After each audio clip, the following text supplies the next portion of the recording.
At nagsimulang putulin ni Yuan ang grass gamit ang isang kutsilyo at nagtanong sa kanyang kapatid na iligtas sila. Pagkatapos ng lahat, nawalan na nila ang lahat ng kapangyarihan ng paglaban. Mas mahusay na hayaan siyang kolektahin sila dahil sila ay first-class medicinal herbs. Bigla, lumapit si Lin sa kanila at sinabing hindi masama iyon at natapos na sila sa wakas at hayaan si maliit na Yuan na kolektahin ang lahat dahil maaari silang gumawa ng sopas mula dito. Sinabi ni Yuan sa guro na gagawin niya ito agad. Tumulong din siya sa kanya at biglang sinabing gumagalaw pa rin ang grass. Bigla, isang beam ang dumaan sa kanila, na agad na lumipad sa langit at nagpakita ng isang palakol sa itaas nila.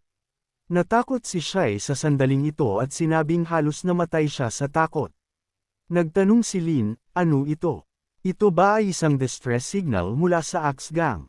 Sumagot si Xia na kahit na mas maraming henchmen ang dumating, susunugan niya silang lahat sa abo. Nagtanong si Lin sa kanya, nagsisimula ba siyang maging mayabang ulit? Ngayon lang, nang walang tulong ni maliit na Yuan, siya ay pawis lahat. Hindi ba sila nakapansin ng isang bagay na kakaiba?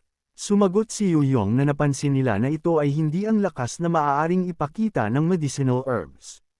Kung magpapatuloy ang mga bagay ng ganito, ang mga lilito sa mamaya ay magiging lalong malakas.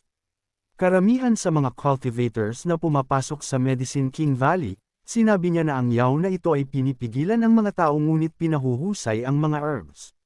Ganoong double standard. Naisip niya na siya ay isang santo sa mga tao ngunit sa katotohanan ginawa niya ito, at isinagawa niya ang valley upang magbukas isang beses bawat 100,000 taon upang isipin ng mundo kung gaano siya mapagbigay at mapagbigay.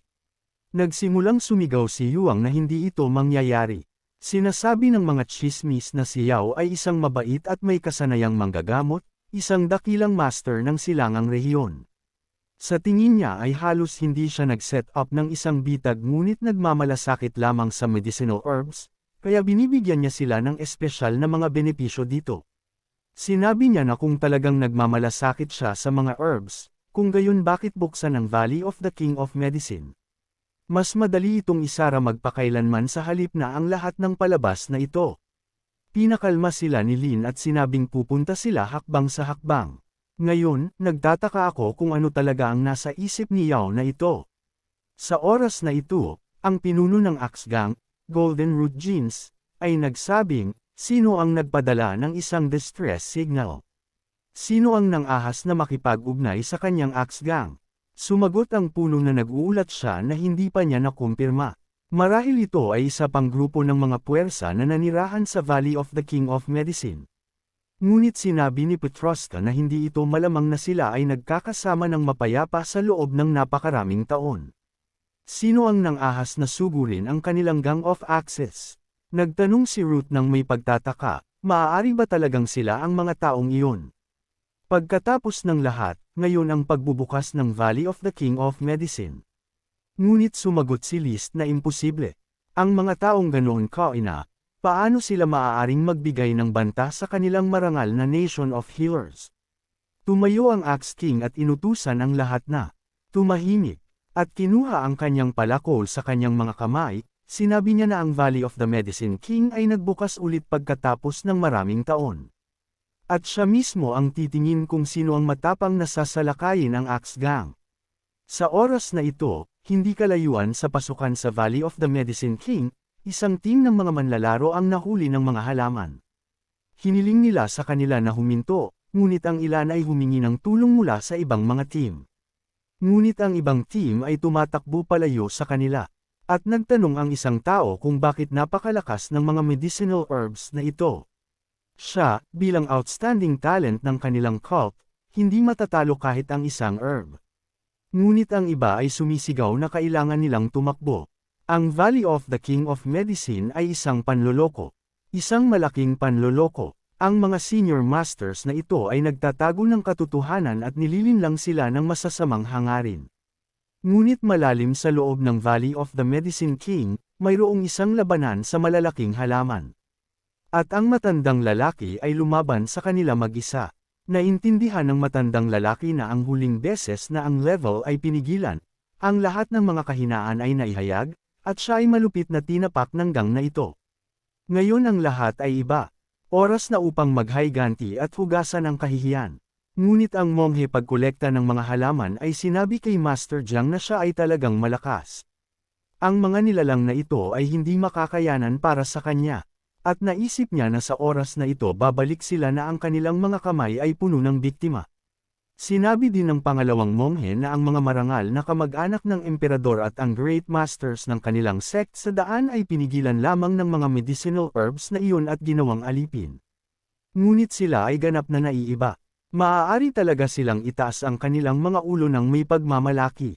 Lumingon ang matandang lalaki at sinabing isang magandang bagay na sumali sila.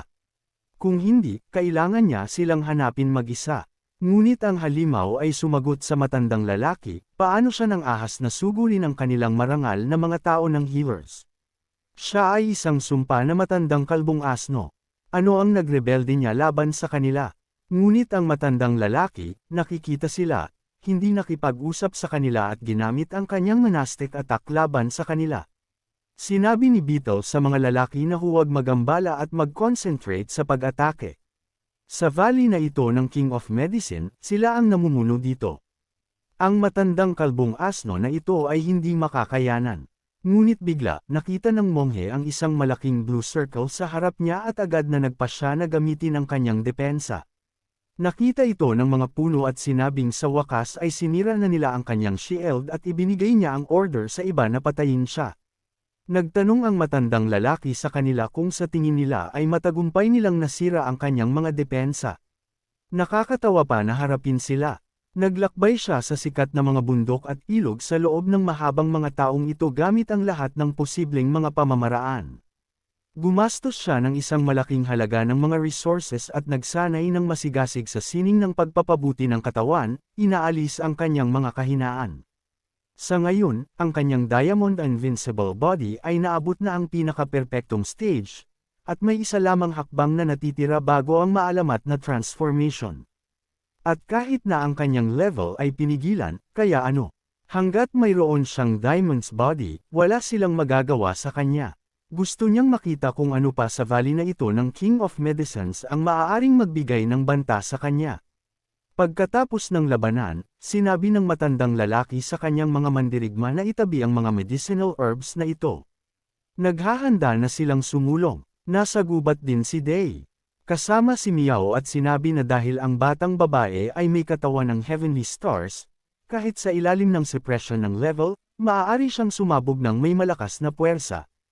Kung hindi, hindi sana nila napigilan ang pagkukumplito ng mga medicinal herbs na ito. Ngunit saan nila nakuha ang ganoong lakas? Maaari ba itong gawa ni Yao Kun mismo? Sumagot si Mia na naisip niya noon na ang matandang lalaki na si Yao King ay isang mabait na tao, ngunit ngayon nakikita ang masama at kasamaan na matandang lalaki. Sinabi ni Di na kakapasok lang nila sa Valley of the King of Medicines. Sino ang nakakaalam kung may isang bagay na mas sinister pa ang naghihintay para sa kanila sa mga kailaliman? Ngayon nagsimula pa siyang umasa na ang Medicine King Valley ay mabilis na magsasara at ay teleport sila palayo dito. Kung hindi, ang pagiging hinamak ng mga herbs na ito ay magiging isang palo lamang sa kanilang Dao Hearts. Sa oras na ito, ang monster grass ay kakalapit lang sa kanila at dahan-daang bumababa patungo kay Miao. Ngunit didistract siya, inatake niya siya mula sa ibaba at sinipsip ang kanyang binti. Ngunit agad na gumamit si Miao ng isang beam attack. Ngunit ang atake ay bumalik at ang beam ay ganap na dumaan sa kanyang katawan. Nakita ni Day na siya ay nasa panganib, nagpa siya na iligtas siya at inatake ang halimaw gamit ang kanyang atake, sumisigaw para sa kanya na hayaan siya sa loob. Ngunit ang kanyang atake ay hindi gumana, at ang halimaw ay inatake ang matandang lalaki gamit ang kanyang mga sangay.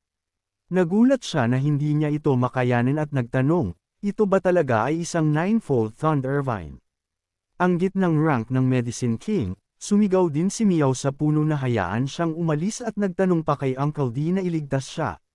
Nagsimula lang si D na atakehin ang puno gamit ang kanyang mga atake. Ngunit tumawa lang ang puno at sinabing nagkakaroon lang siya ng isang mahusay na oras.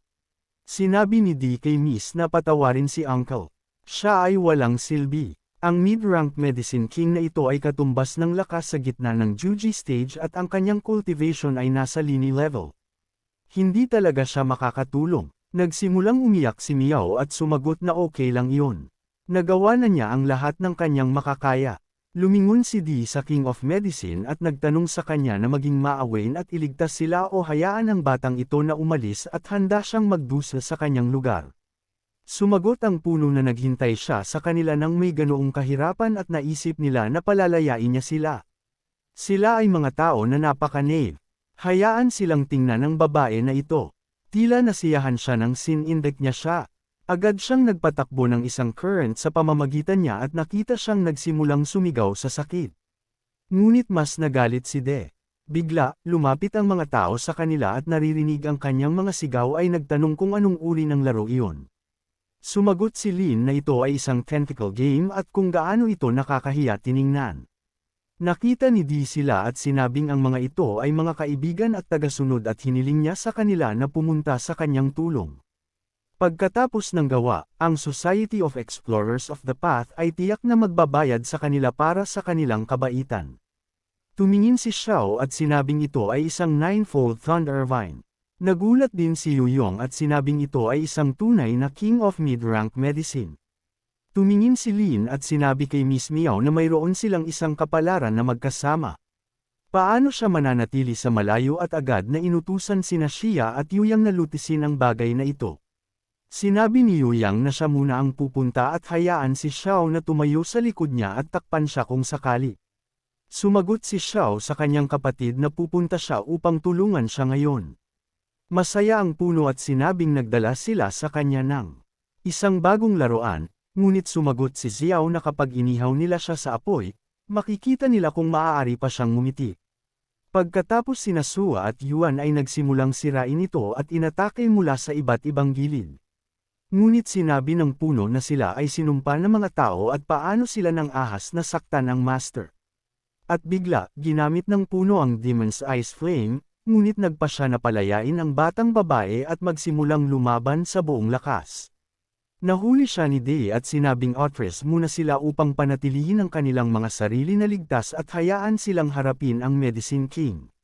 Sumagot si Miao na bagaman silang lahat ay nasa 9th level ng Lini, mayroon siyang Star Immortal Body, ngunit siya ay ganap na hindi makakayanan ang Medicine King, habang maaari silang lumaban ng may dignidad at makipagpalitan pa ng palo. Nagtanong si Miao sa kanyang uncle kung siya at ang kanyang ama ay nililinlang siya. Hindi siya kasing brilyante tulad ng sinabi nila sa kanya. Sumagot si Dei na hindi ito na mayroon siyang mahina na lakas. Ito ay dahil ang mundo ay napakalaking laki at laging may isang taong mas malakas. Hindi niya alam kung saan sila nagmula sa ganoong kapangyarihan, bagaman hindi niya maaaring hindi narinig ang tungkol sa kanila.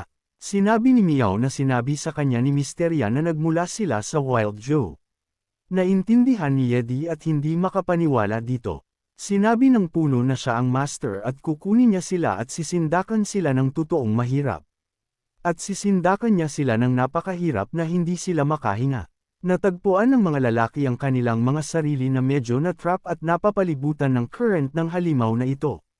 Sinabi ni Miao na masama ang mga bagay at kahit sila ay hindi makayanan ito. Napansin din ni Lin na sila ay nasa limitasyon ng kanilang mga kakayahan ulit at oras na upang tulungan sila ng kaunti. Nagsimula ring sumigaw si Sai na ang kanyang mga kapatid ay nasa panganib at pupunta siya upang iligtas sila. Hindi siya nagsayang ng oras at tumalon lamang sa halimaw. Nagulat si Lin at bihirang makita siyang gusto niyang lumaban mag-isa at marahil ngayon makikita nila ang kanyang tunay na fighting potential. Sinabi ni Yuan na minamaliit nila ang advantage ng Medicine King sa lugar na ito kahit paano. Napakahirap para sa kanila na makitungo sa kanya ng isang nakamamatay na palo. Ito ay mas nakakahiya kaysa nang binuli siya ni Mysteria. Hindi bababa sa mayroon siyang swerte at ngayon kahit ang ilang walang kabuluhan na talim ng damo ay nagpa siya na pilitin siya sa kanyang mga tuhod. Nakita ang daga, naisip ni Xiao, bakit siya darating dito?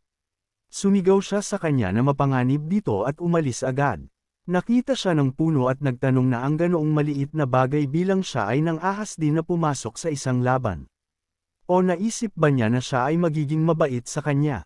Ngunit hindi natakot si Si sa halimaw kahit kaunti at hinawakan siya sa ugat ay sinabi sa kanya na huwag manggahas na maliitin siya.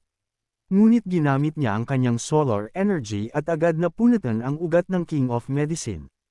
Agad na sumigaw si Shai sa kanya na huwag manggahas na bully ang kanyang nakatatandang kapatid at nakababatang kapatid sa paaralan.